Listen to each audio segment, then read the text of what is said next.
بسم اللہ الرحمن الرحیم۔ السلام علیکم، میں ہوں آپ کی اردو کی معلمہ راحیلہ سمیر۔ ہم پڑھ رہے ہیں اردو جماعت ششم۔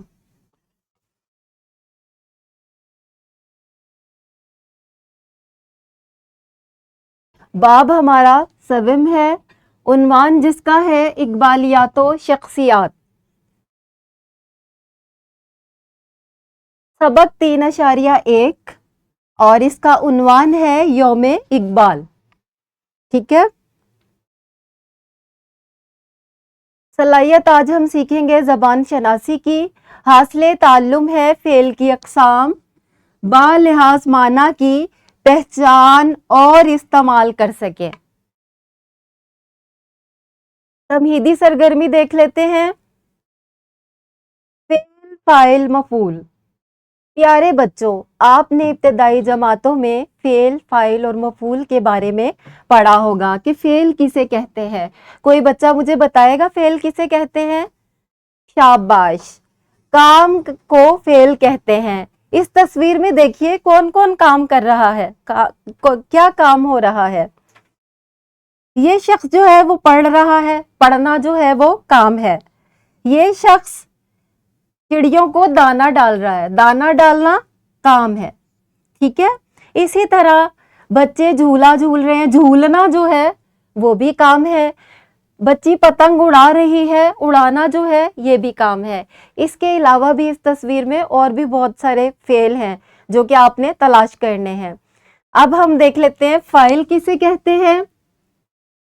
بہت سارے بچوں کو پتا ہے، شاباش، کام کرنے والے کو فاعل کہتے ہیں، کام کرنے والے کو فاعل کہتے ہیں۔ تو اس میں یہاں کون کون کام کر رہا ہے؟ یہ شخص جو ہے، اگر ہم اسے کہیں کہ فرض کریں دادا ابو پڑھ رہے ہیں تو دادا ابو کیا ہوگا؟ فاعل ہوگا۔ اور احمد دانا ڈال رہا ہے تو احمد کیا ہوگا؟ فاعل ہوگا۔ اسی طرح اگر میں کہتی ہوں فرح پتنگ اڑا رہی ہے تو فرح کیا ہوگی؟ فاعل ہوگی۔ کام کرنے والے کو فاعل کہتے ہیں۔ شاباش، آپ کو سمجھ آ گئی ہے۔ اب ہم آگے دیکھتے ہیں مفعول کو۔ مفعول کے بارے میں کس کس بچے کو علم ہے؟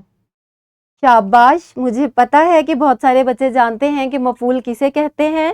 جو کام جس پر کیا جا رہا ہوتا ہے اس کو مفعول کہتے ہیں۔ جیسے کہ ہم نے دیکھا کہ دادا ابو پڑھ رہے ہیں، اب وہ کیا پڑھ رہے ہیں؟ کتاب پڑھ رہے ہیں یا اخبار پڑھ رہے ہیں؟ تو اخبار جو ہے وہ مفعول ہوگا۔ ٹھیک ہے، یہ اخبار جو ہے مفعول ہے کیونکہ اس کو پڑھا جا رہا ہے۔ جس پر کام کیا جا رہا ہو اس کو مفعول کہتے ہیں۔ فرح نے پتنگ اڑائی، اڑانا تو ہو گیا فعل اور فرح ہو گئی فاعل، تو پتنگ کیا ہے؟ مفعول ہے۔ اور اسی طرح اگر ہم دیکھتے ہیں کہ بچوں نے جھولا لیا، پینگ لی، تو پینگ کیا ہوگی؟ مفعول۔ مجھے امید ہے کہ بچوں کو فعل، فاعل اور مفعول کی سمجھ آ گئی ہوگی۔ آپ اس تصویر کو اچھی طرح دیکھیں اور اس میں سے مزید فعل، فاعل اور مفعول جو ہے وہ تلاش کر کے اپنی نوٹ بک پر لکھیں۔ ایک مثال سے اسے اچھے سے سمجھ لیتے ہیں۔ علی کھانا کھا رہا ہے۔ علی جو ہے کیا ہے؟ شاباش، علی فاعل ہے، کھانا کیا ہے؟ مفعول، اور کھا رہا ہے، یہ جو اس کا کام ہے جو وہ کر رہا ہے اس کو فعل کہتے ہیں۔ یہ جو منہ تک لے کر جا رہا ہے، چبا رہا ہے، یہ کام ہے۔ اس کھا رہا ہے اس کو ہم کہیں گے فعل۔ اسی طرح ہم ایک اور مثال سے اس کو سمجھ لیتے ہیں۔ آمنہ اور علی گیند سے کھیل رہے ہیں۔ بتائیے آمنہ اور علی کون ہیں؟ شاباش، آمنہ اور علی فاعل ہیں، گیند کیا ہے؟ مفعول، جس پر کام کیا جا رہا ہے، اور کھیل رہے ہیں کیا ہے؟ فعل ہے۔ ٹھیک ہے، مجھے امید ہے آپ کو سمجھ آ گئی ہوگی۔ ایک اور مثال دیکھ لیتے ہیں۔ امی کپڑے سی رہی ہیں۔ تصویر میں بھی دیکھ لیں کہ امی کپڑے سی رہی ہیں، تو امی کیا ہے یہاں پر؟ امی فاعل ہے، کپڑے کیا ہیں؟ مفعول، اور سی رہی ہیں فعل۔ سب بچوں نے اچھے سے سمجھ لیا ہوگا کہ فعل، فاعل اور مفعول کیا ہے۔ اب ہم آج کے سبق کی طرف آتے ہیں. آج کا سبق ہے فعل کی اقسام بالحاظ معنی. فعل کی اقسام بالحاظ معنی بھی ہیں، لیکن آج ہم جو پڑھ رہے ہیں وہ فعل کی اقسام بالحاظ معنی پڑھ رہے ہیں، جس میں پہلا ہے فعل لازم، فعل متعدی، فعل ناقص. اس کی تین اقسام ہیں. فعل لازم، فعل متعدی اور فعل ناقص. ٹھیک ہے، اب ہم فعل لازم کو دیکھ لیتے ہیں کہ فعل لازم کیا ہے. فعل لازم وہ فعل جسے سمجھنے کے لیے فاعل کی ضرورت پڑے.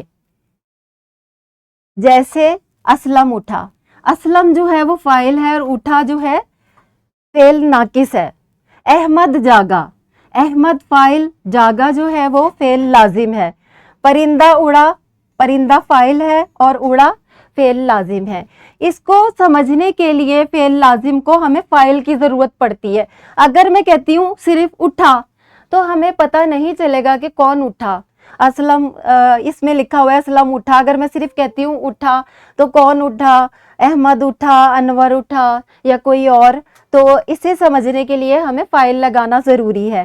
اسی طرح احمد جاگا میں اگر میں احمد کو ہٹا دیتی ہوں فاعل کو، صرف جاگا لے لیتی ہوں، تو اس کو سمجھنے کے لیے مجھے فاعل لگانا پڑے گا، ورنہ مجھے پتہ نہیں چلے گا کہ کون جاگا. اسلم جاگا، احمد جاگا، انور جاگا. تو اس بات کو واضح کرنے کے لیے مجھے فاعل لگانا پڑے گا.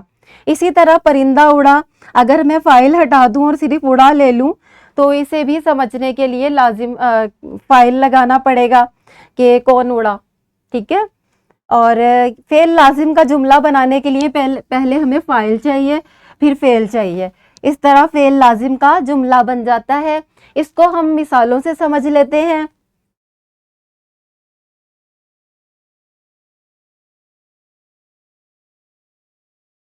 بچہ رویا، بچہ جو ہے وہ فاعل ہے اور رویا فعل لازم ہے. اسی طرح پرندے فاعل، اڑے فعل لازم ہے. اگر میں صرف کہتی ہوں رویا تو مجھے علم نہیں ہوگا کہ کون رویا. ٹھیک ہے، اور اسی طرح میں کہتی ہوں اڑے تو مجھے علم نہیں ہوگا کہ کون اڑے، تو مجھے فاعل لگانا پڑے گا اسے سمجھنے کے لیے. امید ہے آپ کو فعل لازم کی سمجھ آ گئی ہوگی. اب ہم دیکھ لیتے ہیں فعل متعدی کو. وہ فعل جس کو سمجھنے کے لیے فاعل کے ساتھ ساتھ مفعول کی بھی ضرورت ہو.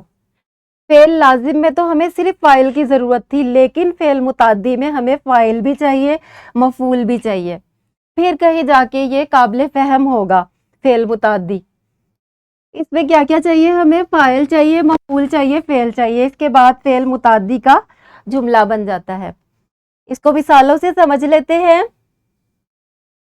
فرا نے پانی پیا.